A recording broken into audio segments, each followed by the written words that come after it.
이번 영상에서는요, 국어 사용 기능 공부 전략에 대해서 한번 다뤄보도록 하겠습니다.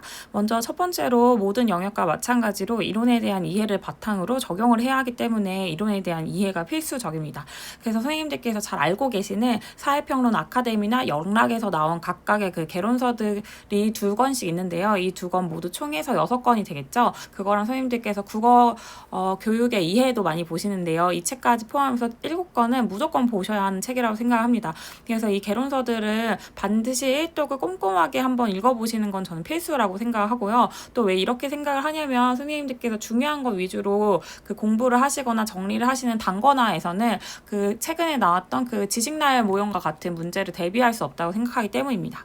두 번째로는 기출문제를 분석하실 때 당연히 넓게 학산형으로 공부를 하셔야 되는데 이때 단순 언급된 개념과 이와 관련된 개념 그리고 또 관련된 이론까지도 포괄적으로 공부를 하시는 게 중요합니다. 그 세 번째로는 그냥 글을 읽을 때도 당연히 이렇게 흐리멍텅한 상태로 읽지 마시고 상위인지 전략을 계속 활용하시면서 글을 좀 더 전략적으로 꼼꼼하게 읽는 것이 중요하다고 얘기할 수 있습니다. 이를 바탕으로 뭔가 구체적으로 좀 더 얘기를 해보려면 기출문제를 보는 게 좋을 것 같아서 아주 간단하게만 기출문제를 가져와 봤습니다. 먼저 2023B1인데요. 이 문제 같은 경우에 방금 말했던 그 개론서를 1독을 해야 하는 이유를 잘 보여주는 문제라고 생각합니다. 지식 나열 모형과 지식 변형 모형이 나왔는데요. 사실 이 부분은 선생님들께서 단권화하면서 만약 꼼꼼히 외우셨다면 도움이 됐겠지만 저는 이 한 문제를 위해서 단권화를 하는 거는 그게 좋은 방법이 아니라고 일단은 그러니까 효율적이지 않은 방법이라고 생각하고요. 덧붙여서 이 사실 지식 나열 모형과 지식 변형 모형 같은 경우에는 이름 자체가 너무 직관적이기도 했고 또 선생님들께서 이 이론서를 한번 읽으면서 이해하는 과정에서 충분히 암기가 됐을 만한 그 단어지 않나라는 생각을 사실 했거든요. 그래서 개론서를 한 번은 꼭 읽으셔야 하는 게 중요한데 이렇게 한번 읽고 나면 이러한 그 문제가 나와도 좀 대비가 될 수 있지 않을까라고 생각해봤습니다. 그리고 다음으로는 2020B 1번 문제인데요. 여기서 그 베레이터의 그 개념이 나왔는데 이게 수행적 단계에서의 그 글쓰기 단계가 나왔는데요. 여기서 보면 의사소통적 쓰기 단계와 또 수행적 쓰기 단계가 있는데 사실 이 문제 같은 경우에 선생님들께서 잘 알고 계시겠지만 2012 8번 문제에 나왔던 개념입니다. 여기서 보면 이제 이 베레이터의 그 언어 수행적 쓰기 기능 단계였다라고 얘기하면서 이 부분과 관련된 내용이 나왔죠. 그래서 선생님들께서 당연히 이 내용을 보시고 관련된 공부를 하셨어야 했는데요. 여기서 이 관련된 부분을 공부를 하셨다면 당연히 이 문제를 풀 때도 미리 예견하고 대비를 했던 문제이기 때문에 어렵지 않으셨을 거라고 생각합니다. 그래서 기출문제를 보실 때 이렇게 좀 사소한 개념인 것처럼 나와 있는 것들 있잖아요. 이런 것들도 지나치지 마시고 반드시 꼼꼼하게 한 번씩 보시는 것이 필요하다고 생각을 합니다.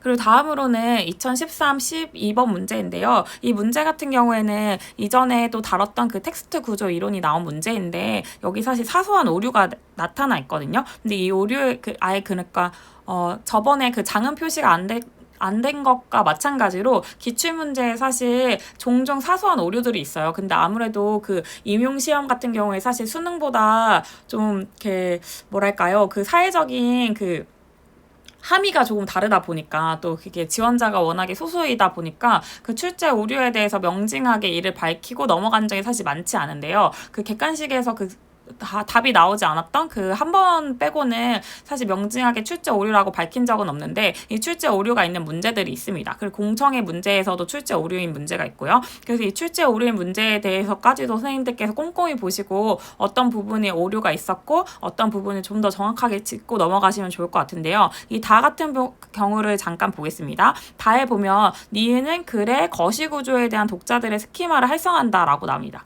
그래서 선생님들께서 잘 알고 계시는 그 상위 구조와 거시 구조와 관련된 내용이 나온 건데요. 여기 보면 이 니은에서는 글의 구조를 생각하면서 얘를 읽어보자라고 나왔습니다. 근데 우리가 글의 거시 구조라고 하면 이 글 자체 내용에 있는 전체적인 구조를 얘기하고 상위 구조라고 하면 이 글 여러 가지 글에서 그 추상적으로 뽑아낸 그 구조를 얘기하잖아요. 뭐 예를 들면 문제 해결 구조라든지 나열 구조라든지 이러한 것들이 있는데요. 이에 대해서 사실 얘기를 하는데 거시 구조라고 얘기를 한 오류가 있습니다. 근데 여기서 답이 사실 평가원에서는 3번으로 나왔는데 저는 저는 이게 출제 오류가 명확하다고 사실 생각하고 실제로는 정답이 없는 거라고 생각을 하는데, 왜냐하면 여기서 글의 상위 구조에 대한 독자들의 스키마를 활성화하고 있기 때문입니다.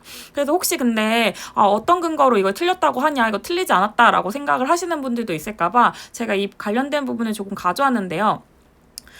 사실 이 최근에 이 장문교육론 같은 경우에도 이제 개정판이 나왔는데, 과거에 2015년도에 그 나왔던 책을 보면 사실 여기 10장에서 글의 전체 구조하고 가로하고 거시 구조라고 한 차례 언급되는 그 내용이 있습니다. 근데 이 내용 같은 경우에도 사실 김혜정 선생님의 그 논문을 정리해서 인용을 한 건데요. 여기 보면 그 우리 국내에서 많이 인용되는 그 조직 유형, 그 상위 구조에 대한 설명을 다음과 같은 논문들에 대해서 얘기를 하고 있는데, 사실 어쨌든 여기서 참고한 그 논문 자체가 당연히 상위 구조에 대한 내용이라고 명시를 하고 있고요. 또 개정판에서는 이 거시 구조라고 원래 쓰여있던 게 삭제가 되고 아예 이 내용이 없어졌기 때문에 상위 구조라고 보는 것이 적절하다고 생각합니다. 그래서 이 부분에 대해서 혹시 궁금하시다면 관련된 이 내용을 함께 보시면 더 도움이 될 것 같습니다. 그래서 이렇게 기출문제에도 출제 오류가 있으니까요. 이 출제 오류에 대해서도 꼼꼼하게 넘어가지 마시고 공부를 하시면 좋을 것 같고요. 선생님들께서도 이미 사실 4년이라는 긴 시간 혹은 또 6년이라는 시간 동안 선생님께서 이미 공부를 하셨고, 또 다들 교원 자격증이 있는 그런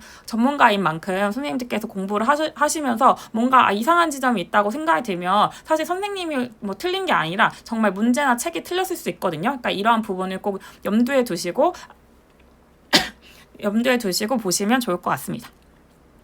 그리고 다음으로는 2014A 기입 2번을 가져왔는데요. 제가 아까 기출문제를 볼 때 정말 꼼꼼하게 보는 게 중요하다라는 말씀을 드렸잖아요. 그래서 어느 정도 수준으로 꼼꼼하게 봐야 할까, 그 예시를 알려주기 위해서 가져온 문제입니다. 그래서 여기서도 보면 잠깐 사실 이 그 말 자체가 축자적인 의미로 잘 해석이 되기 때문에 어려운 말은 아닌데요. 여기서 보면 뭐 소단위 독해, 그리고 대단위 독해 상황에서 얘기를 이렇게 하고 있잖아요. 근데 이게 사실 그 어휘의 내용과 연관이 되는 부분이거든요. 그래서 여기 어인의 상호 가정 모형의 내용이 나오는 건데요. 이 내용이 사실 과거에 나온 적이 있습니다. 그래서 예를 들면 2013 11번 문제인데요. 여기서 보면 여기 학생의 해석과 반응, 그 교사의 지도 내용을 보면 이 지도 내용에 어떠어떠한 것들을 지도해야 된다라고 하면서 얘기를 하고 있거든요. 근데 이걸 사실 되게 세부적으로 쪼개보면 이게 사실 그 어인의 그 내용과 연관이 되거든요. 그래서 이 부분을 한번 같이 보도록 하겠습니다.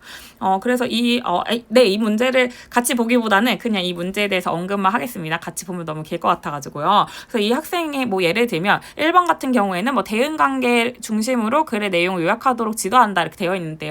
당연히 선생님들께서 그냥 이해하시고 이 대용관계라는 게 그러니까 대용 표현을 찾아서 이해하는 걸 얘기를 하는 거잖아요. 근데 이게 지금 요약했을 때, 그러니까 전체적으로 글을 거시적으로 읽었을 때 내용 파악을 못하고 있는데, 단순히 대용관계를 파악하면 안 되지라고까지는 알 수 있는데, 이게 어디서 왔는지를 명확히 보면 좀 더 깊이 있고 확장적인 공부를 하실 수 있을 거라고 생각이 들어서 이 내용을 한번 가져와 봤습니다.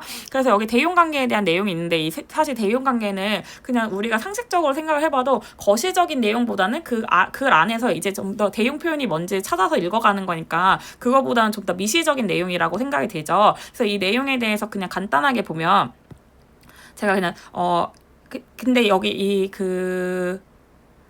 그러니까 이 어휘의 사실 이 모형에서는 선생님들 한 가지 그냥 혹시 착각하실까봐 걱정이 돼서 얘기를 하는데요. 이 과정으로 나누지만 이 과정이 순서대로 일어난다 이런 건 절대 아닙니다. 근데 이 독해 과정이 서로 상보적으로, 그러니까 서로 보완적으로 일어나는 건데, 이 내용의 그런 걸 쪼개서 가르치기 위해서 이렇게 설명을 한 거고요. 여하튼 여기서 다시 돌아와서요. 여기서 지금 대용 표현이라고 하면 통합 과정, 그러니까 여기는 뭐 문장 아니라고 하면 이 문장들 간에 연결해서 하는 내용이고, 요약하기를 잘 못했죠. 내용에 대해서 잘 파악을 못했을 때는 사실 이러한 거시 과정에서의 문제가 있다고 할 수 있습니다. 그래서 대단히 정보에 대해서 추론을 못한 거니까요. 그래서 이 내용에 대해서 지도를 해야 되니까 요약을 잘 못했을 때는 이와 관련된, 그러니까 대단히 정보를 종합하는 데에 그런 지도를 해줘야 되는데 그게 없으니까 그 내용이 아니니까 1번이 틀린 거여서 답이 되는 거죠. 그래서 이와 같이 여러 가지 여기 2번부터 5번까지도 각각의 그런 내용들이 있는데요. 이 내용이 왜 적절한지, 해서 어떤 내용인지 하나하나 좀 쪼개시면서 공부를 하시면 선생님들께서 이 독해 과정에 대해서 좀 더 면밀하게 파악하실 수 있을 거라는 생각이 들어서 가져온 문제였습니다.